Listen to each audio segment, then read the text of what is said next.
Chit for chit comedy channel.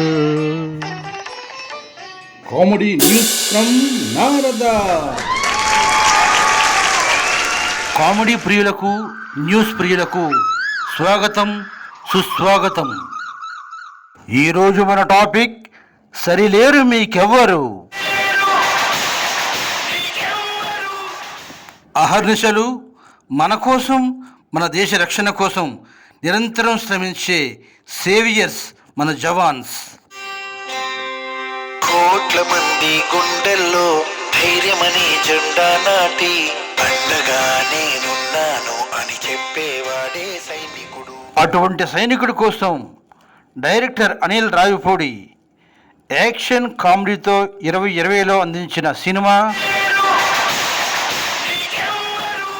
మీరంతా మేం కాపాడుకుంటున్న ప్రాణాలరా అని మహేష్ బాబు చెప్తున్నప్పుడు ఇలలే ఇలలు. అలా సైనికులు అక్కడ ఎంతో బాధ్యతతో పనిచేస్తూ ఉంటే ఇక్కడ రాజకీయ నాయకులు ఎంత బాధ్యతారహితంగా పనిచేస్తున్నారో స్పష్టంగా చూపించాడు. సడన్గా ఈ టాపిక్ ఎందుకు వచ్చిందంటే, ఈరోజు పేపర్లో పతాక శీర్షికలు ఉగ్రవేట ముమ్మరం, రాజౌరి రియాసీల్లో కొనసాగుతున్న గాలింపు, యాత్రికుల బస్సుపై దాడి, బుధవారానికి 21 మందికి పైగా మృతి, 40 మందికి పైగా గాయాలు. మరణించిన వారు వైష్ణవ అమ్మవారి దేవాలయానికి వెళ్తున్న అమాయకులైన భక్తులు. కుటుంబాల్లో పెద్దలు, చిన్నలు, 2 ఏళ్ల పసిపిల్లలు కూడా ఉన్నారు.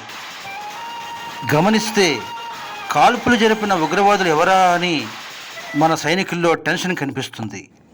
ఏ టెన్షను లేకుండా దీనిపై ఖర్గే చేసిన వ్యాఖ్యలు వింటే ఆశ్చర్యం కలుగుతుంది. జమ్మూ కాశ్మీర్లో సాధారణ పరిస్థితులు పునరుద్ధరించామని మోదీ సర్కారు జబ్బలు చరుచుకుంటోందని, ఈ సంఘటన ఆ ప్రకటనలో డొల్లతనాన్ని చాటుతోందని వ్యాఖ్యానించారు. మరోవైపు ఫరూక్ అబ్దుల్లా టెర్రరిజం ఇంకా అంతం కాలేదని వ్యాఖ్యానించారు. ఇదంతా భారత ప్రధానిగా 3వసారి మోదీ ప్రమాణ స్వీకారం చేస్తున్న తరుణంలో, వివిధ దేశాధినేతలు పాల్గొన్న సమయంలో. ఇదంతా చూస్తుంటే నీకేమనిపిస్తుందిరా పుల్లయ్య? ఏమనిపిస్తుంది? వాళ్ళ దగ్గరికి కూడా మన మహేష్ బాబుని పంపిద్దామనిపిస్తుంది.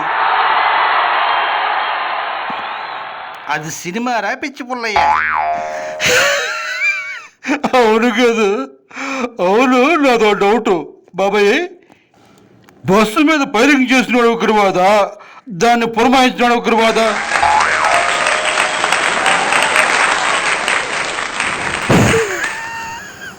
అంత డొల్లే కదా.